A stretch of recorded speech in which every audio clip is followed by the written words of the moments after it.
Boa tarde. Para você que está com a gente aqui no First News, investidores e profissionais do mercado. Aqui está o seu boletim financeiro de hoje, sexta-feira, 5 de setembro de 2025. Aporizado com as notícias mais impactantes e os preparativos cruciais para os próximos dias. O giro da semana e a preparação para a semana que virá. Vai daí, Fábio. Olá, professor. Uma ótima tarde para você e para todos que estão com a gente aqui no First News. Começamos com o mercado global em alerta com dados de inflação à vista. Os investidores estão cautelosos com os próximos dados de CPI e PPI e as incertezas sobre tarifas. Mesmo assim, o S&P 500 segue firme em máximas históricas. Mas atenção, uma leve reversão nas expectativas sobre o Fed pode abalar esta sustentação. Preocupação também com a relação entre tarifas e volatilidade nos títulos.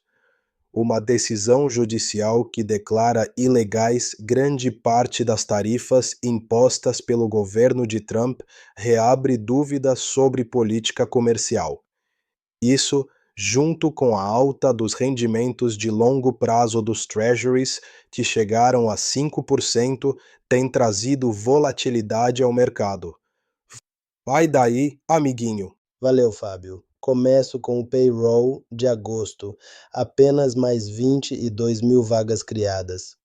O relatório de hoje revelou que o setor não agrícola criou apenas 22 mil empregos em agosto, muito abaixo das 75 mil esperadas.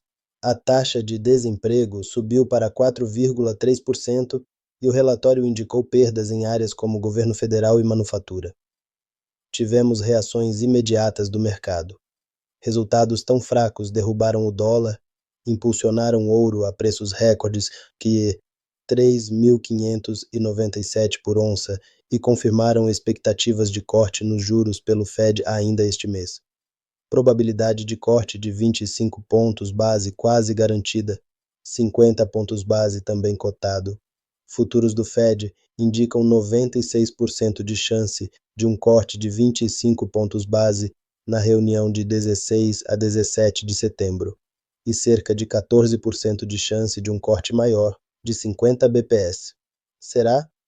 Fed dividido, mas pressão política cresce. Enquanto o governador Fed Waller defende cortes múltiplos devido à fraqueza do mercado de trabalho, outros membros como Musalem e Bostic mantêm cautela, ponderando a inflação ainda acima da meta. E agora vamos com o Rafa. Rafa, você me ouve? Ouço sim, amiguinho. Grande satisfação falar com você e com todos que nos acompanham aqui no First News. Atenção para essa fraqueza estrutural no emprego.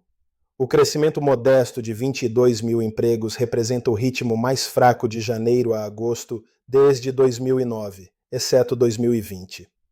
Revisões para baixo nos dados de junho agravam o cenário. E agora, as expectativas de mercado estão mais sensíveis aos novos indicadores. Analistas recomendam cautela. Os dados que saem na próxima semana, especialmente payrolls, dados do ADP e CPI, poderão desencadear reações bruscas no mercado. Setor de saúde ainda oferece algum fôlego. Manufatura e governo desenham negativo. Na parcial do payroll de agosto, saúde e assistência social foram os poucos com saldo positivo. Já o governo federal, a manufatura e o comércio atacadista demitiram. E também. Tendência favorável a cortes estável, mas atenção à inflação. Apesar da pressão para reduzir os juros, o consumo e a inflação ainda permanecem acima da meta de 2%. O Fed terá que equilibrar esses dois polos na sua decisão nos dias 16 e 17 de setembro. O panorama da taxa de juros em 17 de setembro é o seguinte. A próxima decisão do Federal Reserve será em 16 e 17 de setembro de 2025, com anúncio no dia 17 de setembro às 14 horas e às 18 horas, seguido por coletiva da presidência. A taxa atual está entre 4,25% e 4,50%, mantida desde dezembro de 2024. Com os dados recentes fracos, o mercado está quase certo de um corte de juros de 25 pontos base, e até considera a hipótese de um corte maior de 50 pontos base. E agora vamos para o mercado cripto com o Léo. Tudo certo por aí, Léo? Grande Rafa. Tudo certo sim, meu amigo.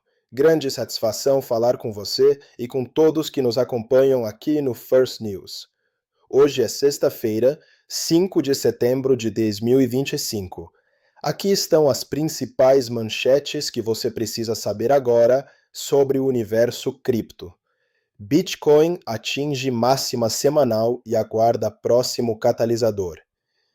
Bitcoin subiu 1,4%, chegando a 112.423 dólares, sua máxima em uma semana.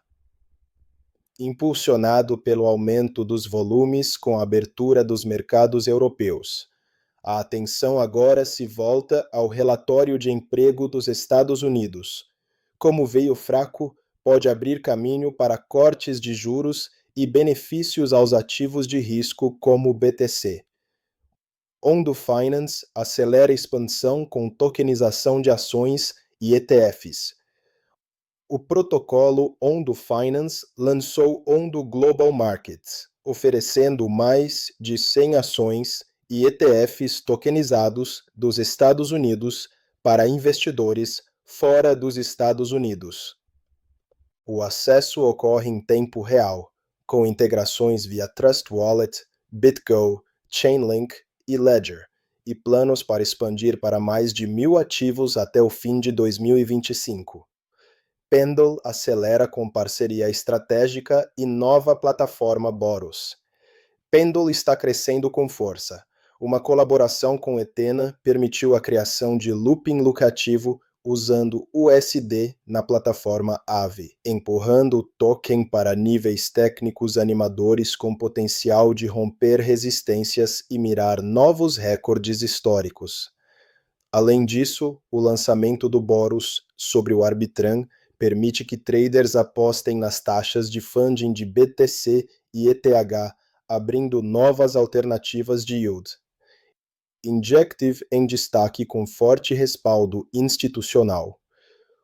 O blockchain Injective NJ vem atraindo atenção, apoiado por figuras como Mark Cuban. O protocolo está segmentando mercados privados e o interesse institucional segue crescendo.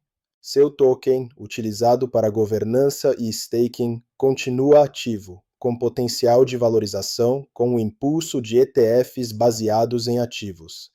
Solana se consolida como ativo de reserva com grande acumulação institucional.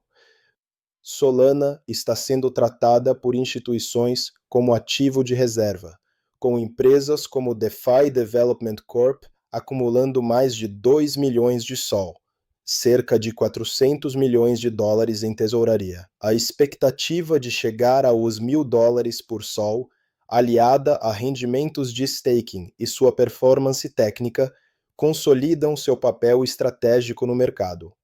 Agora vamos com o Garotinho e sua análise para o Bitcoin e os dados do algoritmo quantitativo FIRST. Vai daí, Garotinho. Valeu, Garotinho. Então eu vou dar sequência por aqui e vamos começar explicando aqui o porquê que a gente entende esse período como ainda uma correção. Se a gente olhar onde a gente está aqui, ó, com alguns parâmetros apontando para cima e o parâmetro de curto prazo levemente apontando para baixo, só para explicar para a turma aí que chegou agora, a nossa linha azul é a linha de curto prazo, a nossa linha vermelha é a linha de médio prazo, a nossa linha laranja é a linha de longo prazo, e essa verde é o tempo. Então, se a gente perceber aqui, próximo de 8 de abril, onde tínhamos tudo alinhado, né? Como é que a gente caracteriza um topo ou um fundo? Eu tenho o tempo acima de tudo, seguido pelo longo prazo, depois o médio prazo e o curto prazo embaixo. Então, está tudo alinhado aqui, é um topo. Aqui está tudo alinhado, verde, laranja, vermelho, azul, de baixo para cima. Eu tenho alinhado aqui um fundo e se for o contrário, eu tenho alinhado um topo. Então, era o que a gente tinha em abril, foi o que a gente viu em junho e em julho, né? E a gente precisa agora, que já deu esse distanciamento do tempo para o longo prazo, que é quando o movimento começa, a gente saiu do campo positivo e veio para o campo negativo, que é onde a gente está agora. Geralmente, aonde a gente vai? A gente vai em pontos de estrangulamento entre menos 10 e menos 15, que é o que a gente viu aqui e o que a gente viu aqui. Né? Aqui ele foi até mais 20, mas o movimento se dá mesmo aqui, entre mais 10 e menos 15. É o que a gente está vendo agora. Por que a gente não acredita que o preço ainda vai subir? Que ele ainda precisa descer para visitar o 105, como a gente veio falando desde o início de agosto. Justamente por conta dessa média aqui, ó. Ele está mais ou menos em menos 5, ele precisa vir mais ou menos menos 15, e é aí que a gente vê um declínio de mais uns 10 mil dólares para o Bitcoin. Se a gente for olhar no gráfico do Bitcoin, no gráfico diário, o que a gente vai ver? A gente vai enxergar aqui, ó, o preço hoje recusando a média da nossa banda, né, de longo prazo, no diário, e com uma média aproximadamente em 102.076. Isso hoje, sexta-feira, dia 5/9. Né? Então, é aqui que a gente enxerga esse declínio, né, desde aqui do dia 14 de julho, né, veio nessa lateralização aqui, fez a máxima em 124 mil, veio aqui testar essa defesa, que é a nossa média de longo prazo, foi o que aconteceu já anteriormente, e a gente espera que ele venha perder aqui e venha para essa região entre 105 e 103 mil dólares, né, para dar seguimento. Se a gente trouxer para o gráfico de 15 minutos aqui, para o curto prazo, a gente vai ver que aqui houve o último topo, né, a máxima em 124, ele faz uma pressão na banda aqui, a banda está mais próxima, né, aqui é o gráfico de 15 minutos, é a nossa banda, é a representação da nossa banda de longo prazo. O preço saiu dela mais do que uma vez e está vindo buscar aqui as partes de baixo. O nosso primeiro parâmetro de médio prazo, que é essa linha azul, cruzou o nosso segundo parâmetro de médio prazo, que é a linha laranja. O preço caiu, veio testar elas aqui, saiu da banda, testou a primeira média, saiu, testou a segunda e está vindo testar a média de longo prazo. Né? A representação da média de longo prazo no 15 minutos, que está atrelada com o nosso algoritmo. Então, no momento aqui que a gente está falando, o Bitcoin está mais ou menos em 110 mil, 110.800, né? Que bate com o cálculo do nosso algoritmo lá, uma descida de, em média, 10 mil dólares, ele vem fazer uma briga aqui em 106 para buscar 102, 103 mil dólares. Essa é a visão que a gente tem, e eu volto com você aí, garotinho.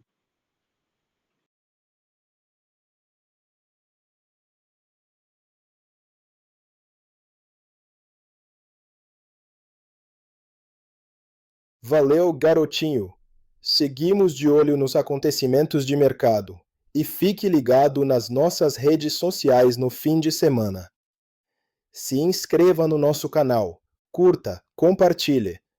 Ajude a gente a levar mais informação. Um abraço e bom final de semana. Cambada!